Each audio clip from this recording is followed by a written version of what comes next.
Welcome to a space where faith meets real life and growth gets uncomfortable. This isn't surface level motivation. It's truth that stretches you, challenges you, and asks you to show up differently. If you're ready to stop avoiding the work and start becoming who God's been calling you to be, stay. When a woman has no one but God, something sacred starts to rise in her spirit. Sis, I'm talking about that place where the phone stops ringing. The people you thought would stand with you start slipping away, and the weight of life gets so heavy you can feel it in your bones. But right there, in the middle of that loneliness, in the middle of that confusion, in the middle of that God, it's just you and me now, he begins to shape you. He begins to uncover strength you didn't know you had, courage you didn't know you carried, and purpose you didn't even realize was growing inside you.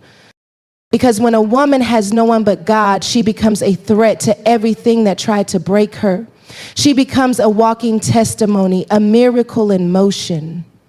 A daughter who discovers that isolation wasn't abandonment, it was preparation. And if you're in that place right now, don't you dare shrink. God is about to show you who you really are.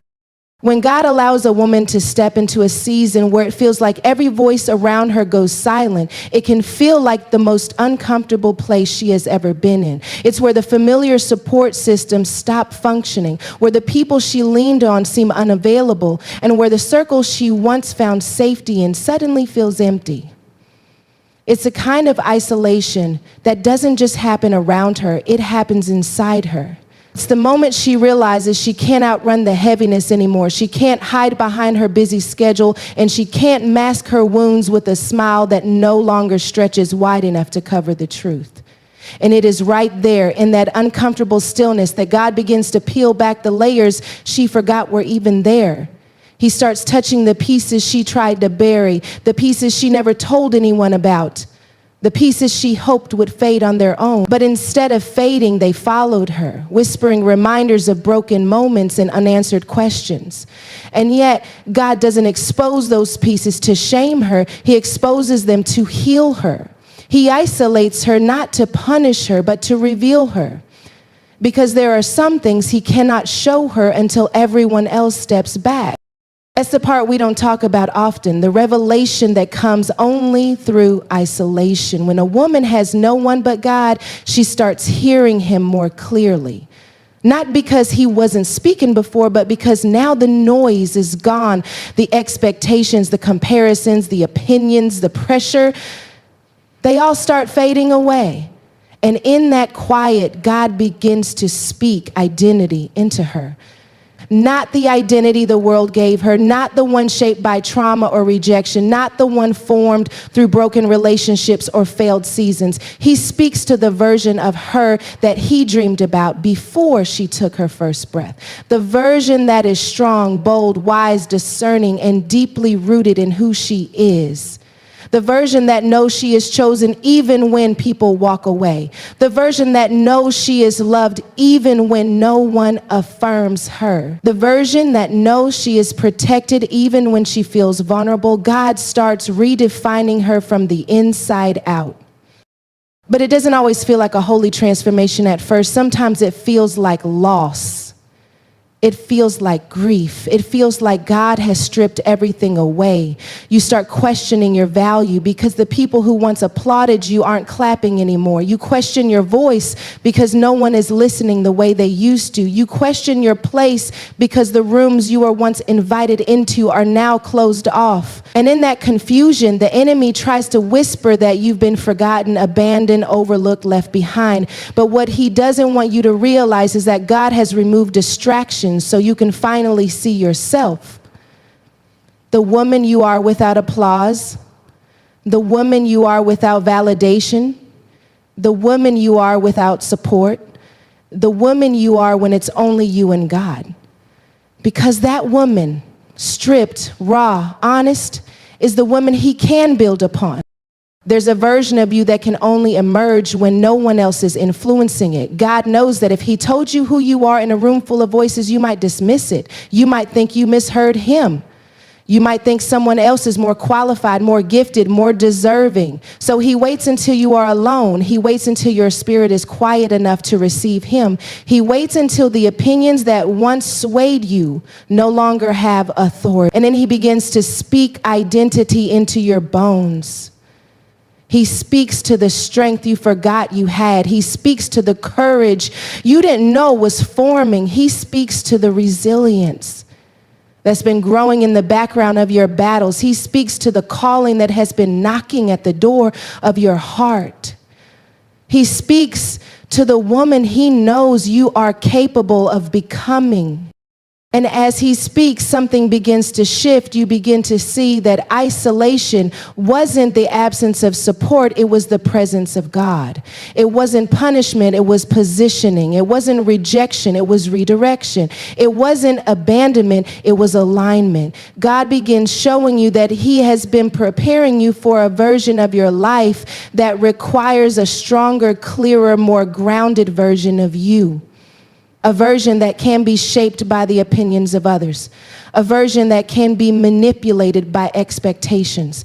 A version that doesn't crumble when people leave. A version that doesn't question her worth when seasons shift. A version that knows who she is because she knows who God is. When God reveals identity, he doesn't just show you who you are, he also shows you who you are not. He reveals the mindsets that were never yours to carry. He confronts the labels that life placed on you.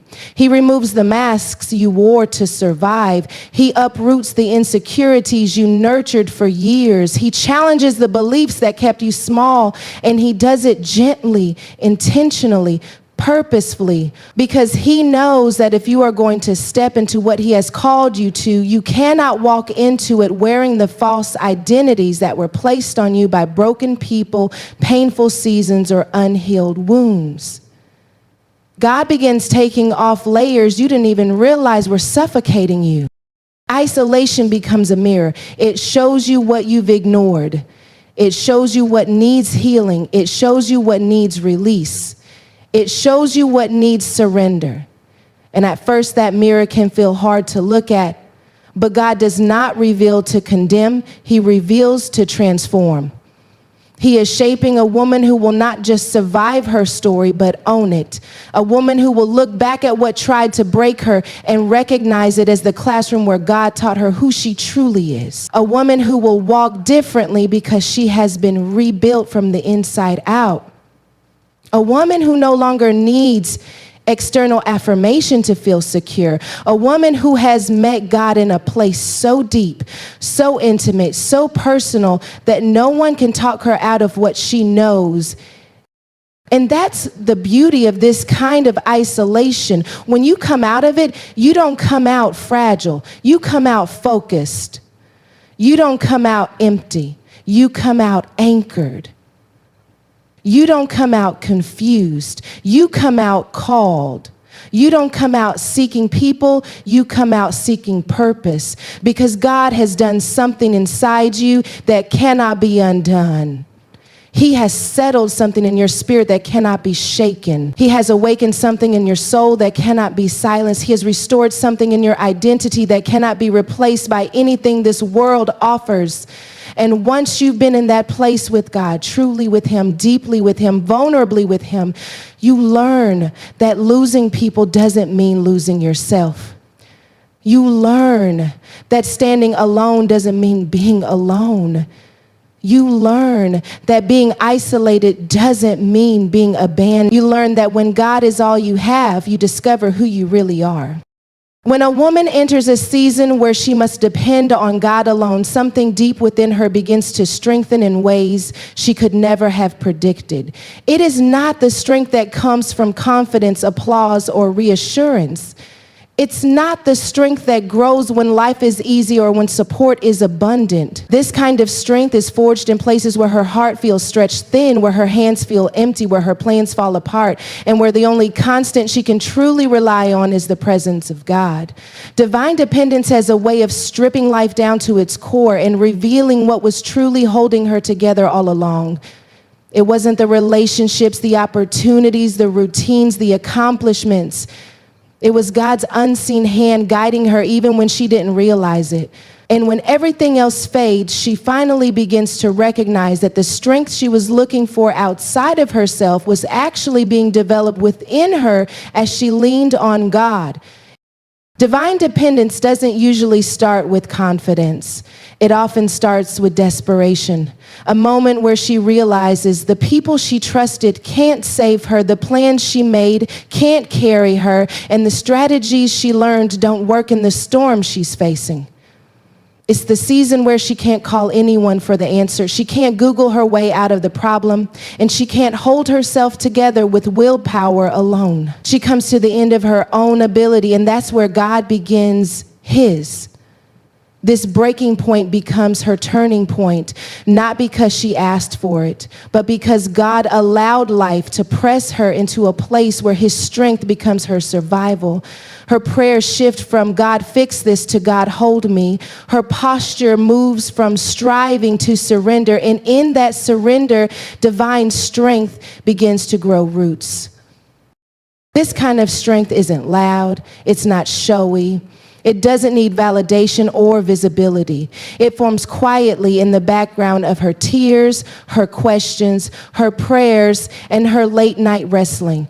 It forms when she decides to keep trusting even when the answer is delayed. It forms when she keeps showing up even when she feels broken.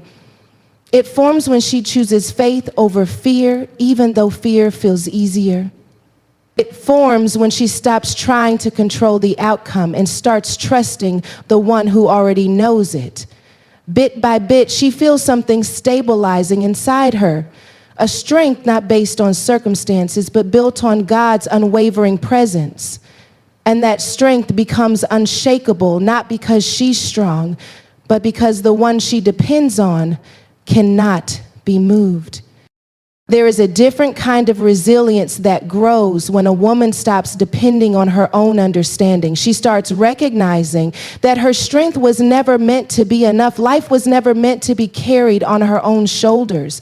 She wasn't created to be her own source or her own savior. She was created to be connected to the one who formed her. And the moment she stops fighting the dependency and starts embracing it, everything begins to change. Suddenly, she sees that her limitations are not failures. They're invitations. Invitations for God to step in, for him to fill the gaps, for him to show up in ways she didn't know she needed. Dependence stops feeling like weakness and starts feeling like partnership. It becomes the place where miracles begin to unfold because she is no longer trying to do God's job. She is simply trusting him to be who he has always been. Divine dependence teaches her patience, not the passive kind that waits while complaining, but the spiritual kind that trusts while surrendering. She learns that waiting is not punishment, it's preparation. That delays are not rejections, they are divine alignments. That silence is not absence, it is strategy. And as she learns to depend on God in these moments, her soul becomes anchored in his timing. The anxiety that once ruled her begins to loosen its grip. The fear that once overwhelmed her becomes quieter. The uncertainty that once terrified her begins to feel less threatening because she knows that her life is not drifting, it's being guided. Even when she can't see the path ahead, she trusts the one who lights the steps beneath her feet. There is also a confidence that rises when she experiences God as her provider, not just financially, but emotionally, mentally, spiritually, relationally. She starts to see how he fills every space she once depended on others to fill.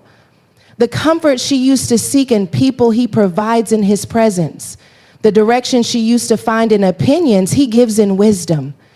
The peace she used to look for in circumstances, he places in her spirit. The love she chased in the wrong places, he pours into her heart. And the more she encounters God in these ways, the stronger she becomes. Her heart no longer bends under the desire to be enough for everyone. Her mind no longer shatters when expectations are not met. Her spirit no longer breaks when seasons shift because she is no longer drawing strength from unstable sources. She is drawing from a well that never runs dry. Divine dependence also transforms the way she handles adversity. Instead of collapsing under pressure, she begins to rise within it. She stops asking, why is this happening to me? And starts asking, what is God building in me through this? Her perspective shifts from pain to purpose. She realizes that what felt like an attack might actually be an assignment. What seemed like a setback might actually be a setup. What looked like loss might actually be liberation. She begins to view storms differently, not as signs that God has forgotten her, but as opportunities to experience Him on a deeper level. And that shift alone builds a strength that no enemy can break. Another layer of this unshakable strength emerges when she realizes that depending on God doesn't mean passivity, it means empowerment. It means she listens more clearly, moves more intentionally, and acts more boldly. She learns to walk in obedience, not because she understands everything, but because she trusts the one who sees everything.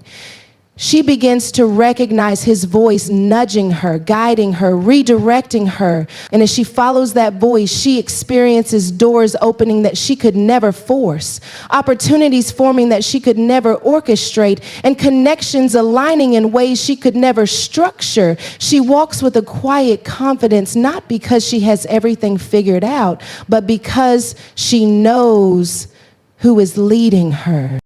Divine dependence builds emotional strength too. She learns to separate her identity from her circumstances. She stops interpreting closed doors as personal failures. She stops assuming that delays mean she is not worthy. She stops believing that broken relationships mean she is unlovable. She begins to understand that her experiences shape her but do not define her. God defines her. And when she roots her identity in that truth, emotional resilience begins to grow. She becomes harder to shake, harder to discourage, harder to manipulate. She loves deeply without losing herself. She gives generously without emptying herself. She hopes boldly without fearing disappointment. Because she knows that even if people fail her, even if plans shift, even if life changes, God does not. There is also physical strength that begins to rise through divine dependence, not the kind that comes from muscle, but the kind that impacts the way she moves through life. She walks differently, not slower from defeat, but steadier from faith. She stands differently, not rigid from fear, but grounded from trust. She breathes differently, not shallow from anxiety, but deeply from peace. Her body begins to reflect what her spirit is learning. She carries herself like a woman who knows she is not alone, like a woman who knows she is backed by heaven, like a woman who knows she is held by a strength greater than anything she faces. Divine dependence begins to shift her relationships as well. She becomes more discerning. She no longer clings to people out of fear of being alone. She no longer tolerates environments that drain her spiritually. She no longer entertains voices that contradict what God is building in her. She starts recognizing who is for her, who is with her, and who needs to be loved from a distance, not out of bitterness, but out of clarity. God becomes her filter. And with that filter, she becomes more intentional about who has access to her heart, her time, her mind, and her energy. That intentionality is strength. That discernment is strength. That purity of connection is strength. And one of the greatest strengths divine dependence builds is the ability to let go. Letting go of what hurt her, letting go of who left her, letting go of what didn't work, letting go of old versions of herself, letting go of expectations that weren't aligned with God's plan, letting go of control. She learns that letting go is not loss, it is liberation. It is making room for what God is sending next. It is releasing what was never meant to stay. It is trusting that God's hands can carry what her hands were struggling to hold. And with every release, she becomes lighter, stronger, freer, more aligned more grounded, more prepared. When a woman reaches that point in her life where God truly becomes all she has, something profound begins shifting inside her. It isn't the kind of shift people notice on the outside at first. It's not reflected in her pace, her posts, or her public persona. It starts deep within the chambers of her heart, where the echoes of disappointment, betrayal, loss, and exhaustion have been bouncing for far too long. It starts in the quiet places no one else sees, in the whispered prayers she barely has the strength to speak, in the silent tears she wipes before anyone notices. When God becomes her only anchor, her only certainty, her only source, something sacred starts to awaken. It's the moment she realizes that everything she thought she needed, everything she thought she couldn't live without, everything she thought validated her place in this world, none of it compares to the presence of the one who refuses to let her fall.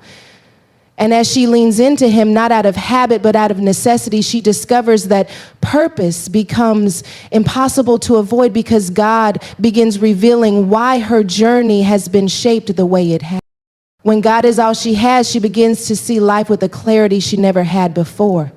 The fog that confusion tried to replace her vision with begins to lift. The weight of other people's expectations starts sliding off her shoulders. The fear of disappointing others loses its power. She begins to see herself through the lens of divine intention rather than human judgment. The labels people placed on her don't stick anymore. The criticism that once cut her deeply now barely grazes her. The doubts that used to paralyze her begin to sound unfamiliar. When God is all she has, she starts separating truth from lies, purpose from distraction, alignment from attachment. She begins to see why some people had to leave, why certain opportunities had to fall apart, why certain seasons felt overwhelming, and why God blocked doors she desperately wanted to walk through. She starts to understand that nothing was wasted. Every disappointment served her development. Every heartbreak positioned her for healing. Every closed door protected her from misdirection. And every lonely night was a doorway to intimacy with God that she never would have sought on her own. When God becomes her only support, she stops waiting for people to validate her calling. She stops shrinking herself to make others comfortable. She stops apologizing for her growth. She stops pretending she's not gifted, not chosen, not anointed. Something rises in her that refuses to be silenced. She starts speaking with authority. She starts moving with intention. She starts dreaming with boldness. She starts believing that what God spoke over her life is not dependent on who approves of it. She realizes that purpose does not require popularity. Assignment does not require applause. Calling does not require consensus. Favor does not require permission. And suddenly she feels a freedom she hasn't felt in years, a freedom to be who God created her to be, not who the world trained her to be.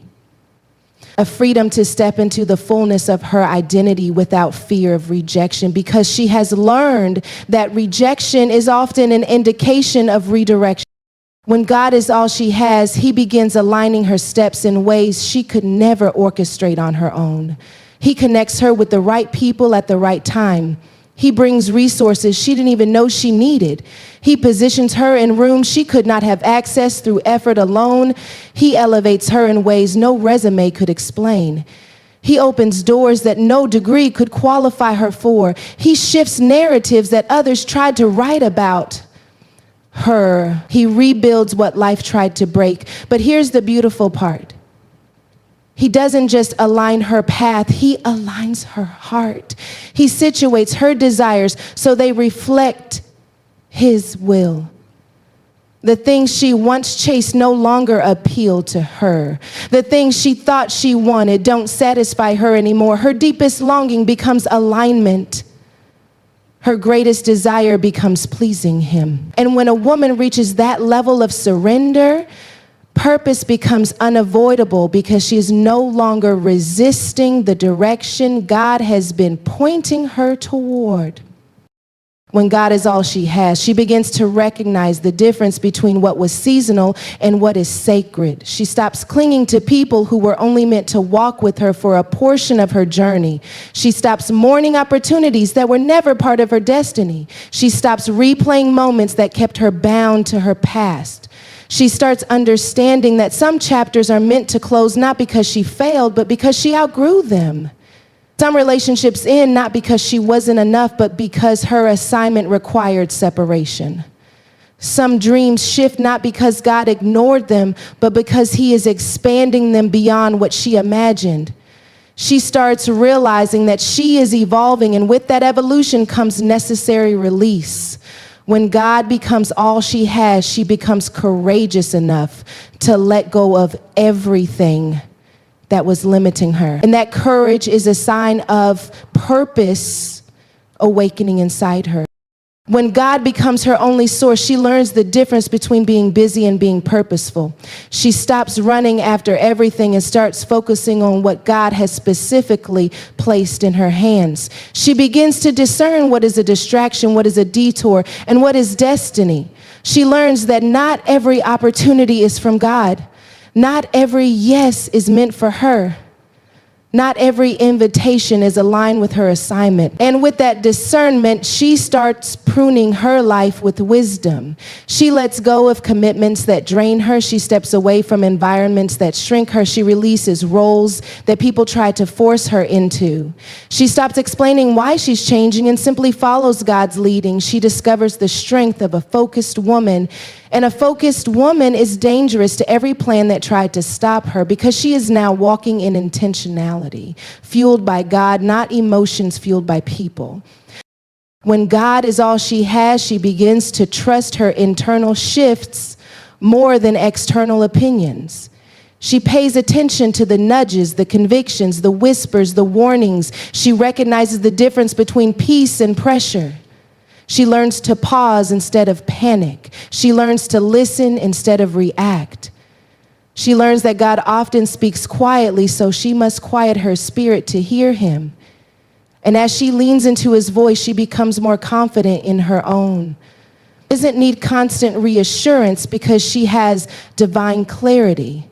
She doesn't need constant praise because she has divine affirmation. She doesn't need constant explanation because she has divine direction. She becomes a woman who walks by revelation, not validation, by faith, not fear, by purpose, not pressure.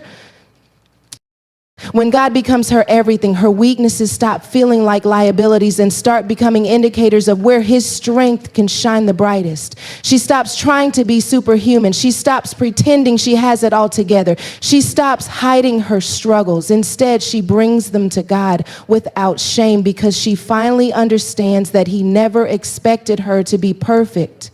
He just wanted her to be available. And in her availability, he fills the gaps. He strengthens